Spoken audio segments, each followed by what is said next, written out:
insubordinados y el antiloto, o recuerdo de las cosas nuestras. Así se llama el cuento. Y creo que dice así. Por lo menos esto lo escribí. Recuerdo una vez, en un viejo país, una nena que no llegaba a los 10 años, jugaba en un enorme árbol de su jardín, cargado de verdes. En los últimos días había observado rostros graves en su casa, sin embargo jugaba. Una tarde llegó un médico, golpeó la puerta y preguntó por su madre. Esta lo recibió en su habitación, pálida, cansada.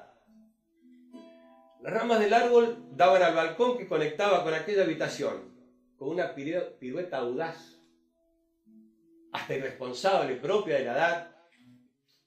La niña se descolgó del árbol, recorrió el balcón y se instaló en un punto estratégico. Podía observar y escuchar y no ser vista.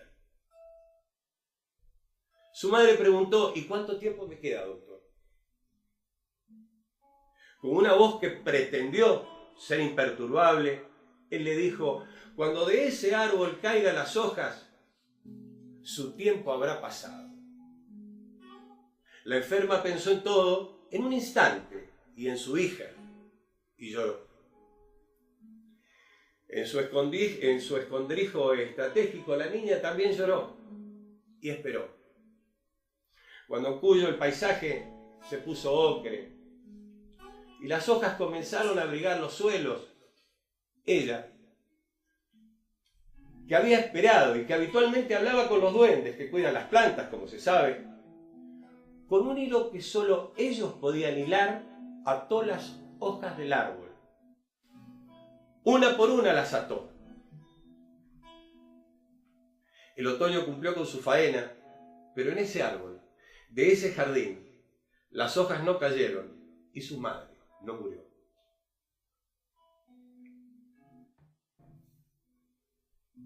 Se me hace cuento que esto haya pasado. Pero a Borges se le hacía cuento la fundación de Buenos Aires. Y sin embargo, Buenos Aires está ahí. Este relato se había hecho famoso en Cuyo, tierra al oeste argentino, al pie de los Andes, en donde un grupo de mujeres y hombres habían escuchado que los doctores del dinero, los gurúes de la economía, anunciaban la llegada de un otoño triste. Aquellos cuyanos pensaron que cuando se amarillentase el paisaje, las mañanas y las tardes que habían sido de ellos dejarían de serlo. Recorrieron con su memoria los secretos milenarios guardados en las nieves eternas. Los calcinó un enero brutal. Y sufrieron las lluvias de febrero. Y esperaron resignados el otoño. Fue el otoño del 14. Uno de ellos, nunca se sabe, dijo frente a la mirada atónita de un positivista racional normativo que tenía una relación muy afín con los duendes, que como ya era sabido, cuidaban las plantas. En alguna oportunidad, en un sarao, uno de ellos le había ofrecido una inyección septembrina, que en Cuyo significa primavera. Decidieron pedirle a estos seres elementales, los llores, que le diesen un poco de ese suero milagroso para que el otoño no se llevase su alegría. Entre unos y otros se dieron valor y soñaron con esa utopía. Más allá del peligro que significa soñar, y habida cuenta que esos enanos son traviesos y pícaros, recibieron de ellos su colaboración. Pensaban, si un árbol había sido solución en una casa, todos los árboles serían solución en la comarca. Efectivamente, movidos por sus sueños y por los consejos de los duendes, inyectaron el suero antiloto, no es antídoto, antiloto, en los vasos leñosos de los árboles.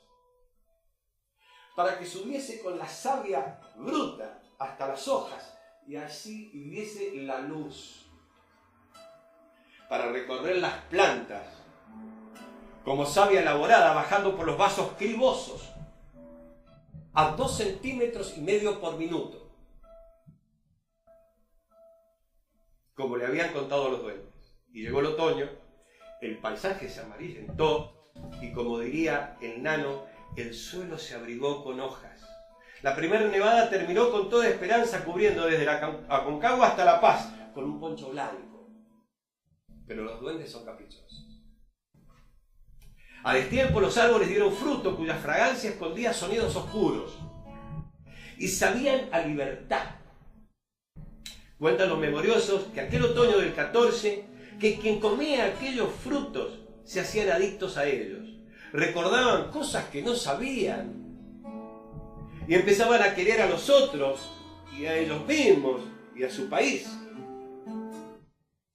Desde el punto de vista de las leyendas habría una explicación. Los duendes, que acompañan a los hombres desde la aurora de los tiempos, conocían aquel episodio, conocido por ustedes, vivido por Ulises, el griego de Ítaca, que regresando de Troya a defender su patria, una tormenta desvió su nave hacia la isla de los lotófagos, que son los que comen loto.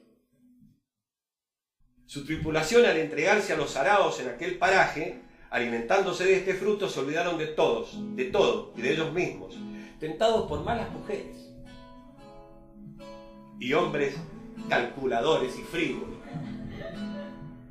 Ulises no comió. De algún modo que no viene a cuento relatar ahora, los rescató de aquellas tentaciones y vacuidades y con su carta de navegación que nunca perdió, los llevó a destino. Los duendes, que conocían la savia del loto, podían fabricar la savia del antiloto. Por eso no es antídoto, es antiloto. O sea, el fruto que devuelve la memoria y que sabe a libertad porque enraiza en los más profundos recuerdos.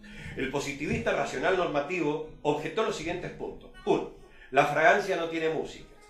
Lo sé, contestaba alguien que había comido antiloto, pero esta fragancia sí la tiene. El positivista replicó, la libertad no tiene sabor, es un concepto. También lo sabemos, contestaron, pero este fruto sí, y provoca adicción. Cabe señalar que los herederos de Erich Hobsbawm, en su obra La rebelión de los insubordinados, basando todos sus análisis en categorías materialistas dialécticas, consignaban en su tercer tomo, página 723, que les constaba que en el oeste sudamericano, al pie de la Aconcagua, unos cuyanos comiendo antiloto, eso sin saber de dónde, cómo lo habían obtenido, se habían hecho adictos a la libertad y en algún momento, contra toda prognosis, habían sido multitud.